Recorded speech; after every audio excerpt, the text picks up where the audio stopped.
കൂടുതൽ വാർത്തകളും വീഡിയോകളും കാണാൻ ഈ ചാനൽ സബ്സ്ക്രൈബ് ചെയ്യുക. കൂടെ ബെൽ ബട്ടൺ അമർത്തുക. Please subscribe our channel. നമസ്കാരം. എല്ലാ മാന്യ ജ്യോതിഷ പ്രേമികൾക്കും ജ്യോതിഷ വിശ്വാസികൾക്കും എന്നെ ഇഷ്ടപ്പെടുന്നവർക്കും ഈ എളിയ എപ്പിസോഡിലേക്ക് നിശ്ചയവുമായ സ്വാഗതം. ഒരാൾ വിളിച്ചപ്പോൾ ചോദിച്ച്, കോവലും കോഴിയും ഉള്ളിടത്ത് ബലിയിടണ്ട, എന്താണ് സാറേ? ശരിയാണ്, കോവലും കോഴിയും ഉള്ളിടത്ത് ബലിയിടണ്ട എന്നാണ് പണ്ട് പറഞ്ഞു കേട്ടിട്ടുള്ളത്. കോവലെന്ന് പറഞ്ഞാൽ അത്ര മഹത്തരമായിട്ടുള്ള ഒരൗഷധം. ഇന്ന് ഷുഗറിനുമൊക്കെ ഏറ്റവും കൂടുതൽ കോവൽ ഉപയോഗിക്കുന്നുണ്ട്, ഷുഗർ കുറയാൻ വേണ്ടി ആൾക്കാരൊക്കെ. കോവലിൻ്റെ വള്ളി, കോവയ്ക്ക, ഇതൊക്കെ. കോവലുള്ളിടത്ത് പിതൃവിൻ്റെ നിറസാന്നിധ്യം ഉണ്ടെന്നാണ് പറയുന്നത്. പിതൃ എന്ന് പറഞ്ഞു കഴിഞ്ഞാൽ നമ്മുടെ അച്ഛനപ്പൂമാർ. പിതൃ എന്ന് പറഞ്ഞ ഒരു ദൈവമാണ്, വൈഷ്ണവ ചൈതന്യ കലകളോട് നിൽക്കുന്ന ഒരു ദൈവമാണ് പിതൃ, ഒരു ദേവതയാണ്. ആ ദേവതയിൽ നമ്മളിലുള്ള പിതൃക്കളെ ആവാഹിച്ചുകൊണ്ട് ലയിപ്പിക്കുന്നു, അല്ലേ? നമ്മൾ ഓരോ ദേവനിൽ ഓരോ ദേവന്മാരെ ലയിച്ചു എന്ന് പറയത്തില്ലേ, എന്ന് പറഞ്ഞ പോലെ. അപ്പോൾ കോവലെന്ന് പറഞ്ഞാൽ അത്ര മഹത്വരമായ പൂജാവിധാനങ്ങൾക്കും കോവൽ വള്ളി ഉപയോഗിക്കാറുണ്ട്. അപ്പം കോവല് പിതൃക്കന്മാർക്ക് ഏറ്റവും ഇഷ്ടപ്പെട്ട ഒരു വള്ളിയാണ്. അതിൻ്റെ കഥ കൂടുണ്ട്. അത്രയ്ക്കുള്ള മഹത്വരമുള്ള ഒരു കോവലുണ്ടായത് എങ്ങനെയാണെന്നുള്ളത്, അത്രയ്ക്ക് മഹത്തരമായിട്ടുള്ള ഒരു ചെടിയാണ് കോവൽ.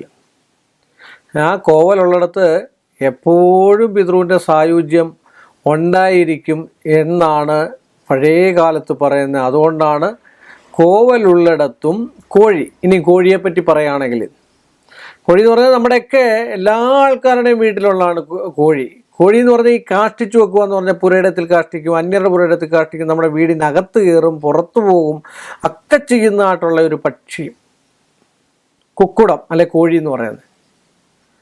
അപ്പോൾ ഇത് അവിടെ നടന്ന് വേണ്ടുന്നതും വേണ്ടാത്തതും എല്ലാം കഴിച്ചതിന് ശേഷം ഈ കാഷ്ടിച്ചു വെക്കുന്നതുകൊണ്ട് നമ്മുടെ ഭൂമിയും പരിസരവും എല്ലാം അശുദ്ധിയായി പോകും. തീർത്തും അശുദ്ധി ഉള്ളിടത്ത് ഒരു പിതൃകർമ്മവും നടത്തത്തില്ലെന്നാണ് പറയപ്പെടുന്നത്. ശുദ്ധമുള്ളിടത്തല്ലാതെ പിതൃകർമ്മം നടത്തുള്ളൂ. അതുതന്നെ പുണ്യതീർത്ഥങ്ങളിൽ നമ്മൾ നിമജ്ജനം ചെയ്യണം. പുണ്യതീർത്ഥം എന്താണ്? ശുദ്ധമാണ്. ഗംഗയൊക്കെ എന്ന് പറഞ്ഞാൽ ശുദ്ധമാണ്. ഗംഗാ മന്ത്രമൊക്കെ ജപിച്ച് ഗംഗേ ജീവ യമുനേ ജീവ ഗോദാവരി സരസ്വതി നർമ്മദേ എന്ന് പറയുന്ന ഒരവസ്ഥാന്തരത്തിലുള്ള ശുദ്ധമുള്ളിടത്ത് മാത്രം വേണം പിതൃബലിയും തർപ്പണങ്ങളും മറ്റു കാര്യങ്ങളൊക്കെ നടത്താൻ. അപ്പം കോഴി ഉള്ളിടത്ത് അശുദ്ധി ഉണ്ടാവും. അപ്പോൾ അവിടെ പിതൃകർമ്മം നടത്തിയിട്ട് പ്രയോജനമുണ്ടാവുമോ? അതുകൊണ്ടാണ് പഴമക്കാർ പറയുന്നത്. അറിവിലേക്ക് ഞാൻ പറഞ്ഞു തരികയാണ്, ചോദിച്ച ആളിൻ്റെ അറിവിലേക്ക് പറയുകയാണ്. എന്നിലറിയാവുന്നതാണ് ഞാൻ പറയുന്നത്. കോവലുള്ളിടത്തും കോഴി ഉള്ളിടത്തും പിതൃകർമ്മം പാടില്ല എന്ന് പറയുന്നതിൻ്റെ ആയിട്ടുള്ള ഒരു ഉത്തമമായിട്ടുള്ള കാര്യം അതുകൊണ്ടാണ്. അതുകൊണ്ട് കോവലെന്ന് പറയുന്നത് പിതൃവിന് ഏറ്റവും ഇഷ്ടപ്പെട്ട ചെടികളിൽപ്പെട്ട ഏറ്റവും വള്ളിയായിട്ട് വളരുന്ന ഒരു, എല്ലാവരാലും ഔഷധ ഏറെയുള്ള, അതിൻ്റെ ഒന്നും കളയാനില്ല. കോവലിൻ്റെ വള്ളി, ഇലയും വള്ളിയൊക്കെ ഇട്ട് വെള്ളം തിളപ്പിച്ച് കുളിക്കുന്ന ആൾക്കാരുണ്ട്. അതേ ചെറിയ ചെറിയ ചുണങ്ങ ഇങ്ങനെയൊക്കെയുള്ളത് മാറി കിട്ടാനായിട്ട്. അതുപോലെ കോവലിൻ്റെ വള്ളി സമത്തുക്കളായിട്ടുള്ള ഇതിൽ ശത്രുതാപരമായിട്ടുള്ള വിഷയങ്ങളുണ്ടെങ്കിൽ അതിന് ഹോമിക്കാൻ ഉപയോഗിക്കാറുണ്ട്, ഹോമദ്രവ്യമായിട്ട് ഉപയോഗിക്കാറുണ്ട്. കോവയ്ക്ക നമ്മൾ കറി വയ്ക്കാനും, ഇപ്പോൾ ഞാൻ പറഞ്ഞില്ലേ ഷുഗർ ഉള്ളവരൊക്കെ ഏറ്റവും കൂടുതൽ കോവയ്ക്ക ഉപയോഗിച്ച് കഴിഞ്ഞാൽ ഷുഗർ താഴും എന്നൊക്കെയാണ് പറയുന്നത്. അപ്പോൾ അങ്ങനെയൊക്കെയുള്ള അവസ്ഥയ്ക്ക് ഉപയോഗിക്കുന്നതാണ് കോവലും. അപ്പോൾ അതുകൊണ്ട് കോവലും കോഴിയും ഉള്ളിടത്ത് പിതൃകർമ്മം പാടില്ല എന്നാണ് പഴമക്കാർ പറഞ്ഞിരിക്കുന്നത് എന്ന് പറഞ്ഞുകൊണ്ട് ഈ ഒരു എപ്പിസോഡ് ഞാനിവിടെ അവസാനിപ്പിക്കുന്നു. വീണ്ടും നമ്മൾ തമ്മിൽ കാണുന്നവരെ എൻ്റെ നിശ്ചയമായ നന്ദിയും കടപ്പാടും. കൂടുതൽ വാർത്തകളും വീഡിയോകളും കാണാൻ ഈ ചാനൽ സബ്സ്ക്രൈബ് ചെയ്യുക. കൂടെ ബെൽ ബട്ടൺ അമർത്തുക. Please subscribe our channel.